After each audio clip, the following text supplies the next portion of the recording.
Hello, boys and girls. My name's Joe. My hard-working Filipino wife is downstairs sweeping and working. So I'm retired in the Philippines. I'm just 62. I'll be 63 in August. We're living on Social Security here and doing just fine. I make probably $500 less than most people on Social Security. But we make it work because we have a paid-off home here and paid-off vehicle. We're debt-free. So, somebody making $500 more than I am, well, they're paying $400 or $500 in rent, and it kind of evens out there. So we finished working on our house this year for now. We've still got tile to do and paint. This is just a skim coat behind you. It's white, looks pretty, but it's not paint. So we're finished working on the house for now, like I said, and I was getting bored and starting to sit around, and that is a bad deal for anybody over 60. Sorry, I'm shaking the camera, I'm just holding it. I'm just starting out as a YouTuber.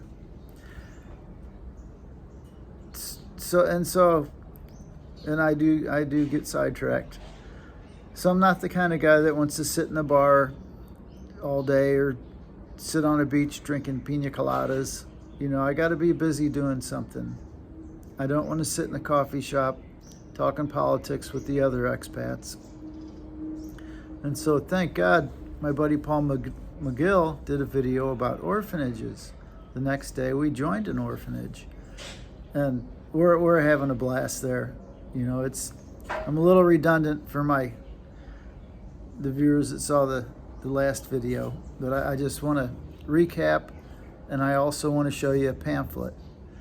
So we're working at an all-girls orphanage, and the girls are, infant to 18 years old, and then there are 5 boys there, and they're little babies, 0 to 2 years old. They're up for adoption or foster. I think one's getting taken back with the original mom and dad this week, which is great. That's what we always hope for in that situation. And so I'm going to show you the pamphlet of where we're working. Okay, here's a picture of the school. And actually this year we've got a second floor put on there. And on the second floor there's 2 bedrooms where volunteers can stay.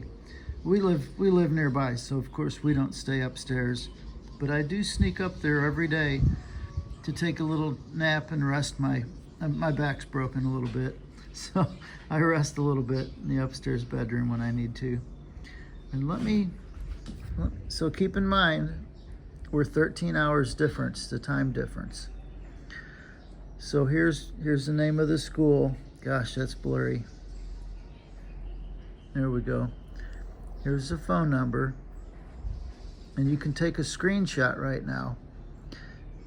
And feel free to call the school. And there's their email. I hope you're getting that okay. And let me know if you don't. I'll get you the email and the phone number a different way. Here's their address. And so what you can do, you can call there during their business hours. And so when it's 5 o'clock in the evening where you are in America, if that's where you happen to be, it's going to be 7 o'clock in the morning there in the Philippines, or I should say here. In case you'd like to start donating, $20 a month, whatever's good for you.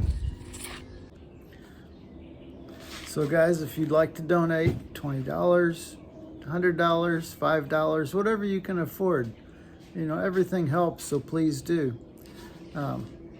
You've got their email now and their phone number, and if you're able to, that'd be great. And please let them know you're a friend of Joe's, and that way we can kind of track and see how much the YouTube channel's helping. We'd like to know that. And what you can do, or what the orphanage can do for you, they can give you a picture of one of the girls that you're helping, and actually your money is going to help every girl in there. but you can pick a girl and you can correspond. You can write letters back and forth, and that may fill a hole in somebody's heart. I know it'll help out the girls. Thank you very much.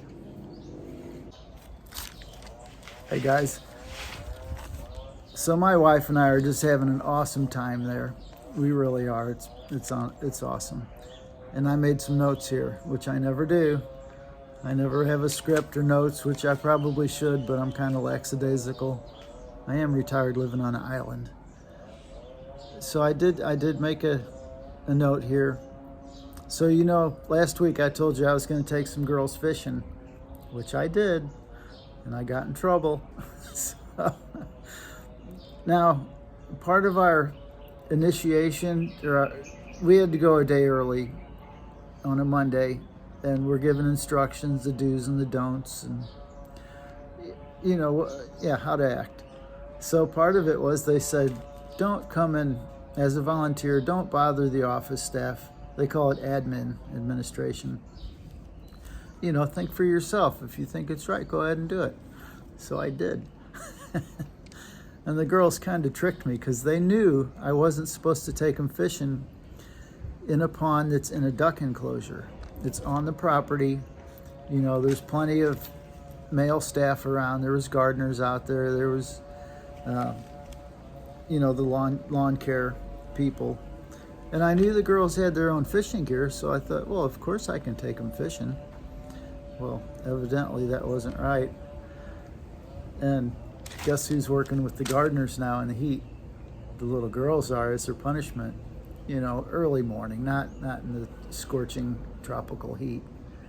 But they should have told me not to do that. So yeah, we got in a little bit of trouble for fishing. But I did what I promised. So yesterday was fun. Every day is fun. I go work in the kitchen and chop vegetables. I was a chef for quite a few years, as a young adult. And so give me a French knife and I can chop anything in half the time most people can. And so then I was sitting out in the main area where all the babies are, and I was watching Honeybee play with two of the babies. And I was just sitting there. I didn't have anything to do. I already played with the babies. And Honeybee had two babies. One she was holding, and another one she ran over to the baby and hollered for me, so I jumped up. And the little baby was sticking a red, hard piece of plastic, which was sharp on one end. Maybe it was 1.5 inches long. Babies are oral. They're going to eat everything. And because of Honeybee, I was able to run over there and grab that piece of plastic, put it in my pocket. I threw it away later. And so even if I'm just sitting around, I kind of feel like I'm on guard duty. And one of the admin girls there, she noticed Joe needs something to do. And so she asked me would I like to tutor. And guys, I don't know anything about tutoring. I'm a old carpenter. But I was bored. I said, sure, that'd be great. And I'm glad she did because I had a lot of fun. And so I won't say her name, but I took the little girl, she's 8 years old, into the lunchroom because no one was in there. It was after lunch. And I had a little program. There's, I think, maybe 30 things I was supposed to teach her, different subjects. And I knew, as far as sentences, I've always had trouble with sentence structure, nouns and pronouns. I know what a verb is. I just never paid attention in school. It wasn't that I wasn't real smart. It's just the problem I didn't care back then. Now I'd love to go to school. Anyway, she was hilarious. Every question, I would read them out and I'd put my finger on the words because this was in English for me. She speaks 2 languages, but English is her second language. And she did good. She fumbled over a couple words, but she did great. But I noticed every time I gave her a problem to solve, she would fall asleep. just instantly. It wasn't that she was sleepy. I think she had, this is what I diagnosed her with, stress-induced narcolepsy. Because every time she just kept nodding off and falling asleep. I'm like, sweetheart, wake up. And I'd, push her shoulder. And she'd wake up, try again. And we got through probably 40 little problems to solve, math and such. And during those 40 problems, I bet she fell asleep 55 times. So that was my first, it probably took a half an hour for our little lesson, my first tutoring. And so I think I'm going to have to be a little more energetic. I'm going to have to brighten up or something when I'm teaching her. And yeah, so that was a lot of fun. And I look forward to doing that again. And we'll see if I can keep her awake next time. And here's my last note. I'm going to tell you. So we're getting ready to go to the trip to the mountains. We're leaving for America to do our 6-month there. And that satisfies Honeybee's green card requirements for America. While we're there, she may get her dual citizenship. That's what I'm hoping for. Then we don't have to leave here in 6 months. We could stay 8 months here, go back for 4 months, something like that. And part of getting ready, Negro, our little black dog, we need to take him to the mountain because nobody will be at our house to take care of him. So we're going to take a trip. I'll drive the truck up there. It's about 3 or 4 hours away. And then we've got a 2 or 3 hour trek up into the mountains. It's 7 kilometers, or maybe it's 9 kilometers. With Joe, I'm going to be on the back of a dirt bike. And the dog, I guess he'll walk. So, and he's not broke to lead, guys. So we'll hire a Filipino to carry him if we need to. And it's going to be a rough trip for me. It's going to be very rough on the back of that dirt bike. I'm going to be in a lot of pain. So I've got a couple of pain pills I saved from arriving here. I'm going to take one at the bottom of the mountain, grit my teeth, and make it up there. And I'm going to try to take a video. And, you guys might like to watch the trip up the mountain. And we'll deliver Negro up there, and they can keep him for 6 months while we're gone.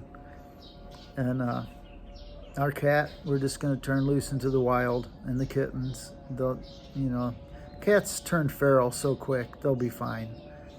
Eating lizards and whatever cats like to eat. Oh, so so every time I go into the mountains, I always make friends with the bad boys because I want them on my side. And so I bring a little alcohol I call them bad boys, or in Filipino you'd say bagoy. You say bagoy, that means that's a bad boy. They like to drink a little bit and smoke cigarettes. And so I brought them a bottle of Goldschlager, you call it. It's some kind of liquor with gold flakes in it. It's like a snow globe. If you shake that bottle up, and all this gold is just floating around, it's real gold. I guess 24K and gold leaf, I think you call it. Anyway, you can drink it. And it was like $30 for the bottle. I brought it 6 months ago or 5 months ago, and I saved it all this time. In a piece of 4-inch PVC, I cut it the exact length of the bottle, or a little bit extra. And I put it in the PVC, and then I put newspaper top and bottom. And so I'm going to bring that up to the mountain, and the bad boys are going to love it. So that's going to be their treat. And I will let you know how that goes. Or I'm going to bring you with me, actually. I'm going to videotape up on the mountain. So we'll see you there. Thanks for your time. Bye.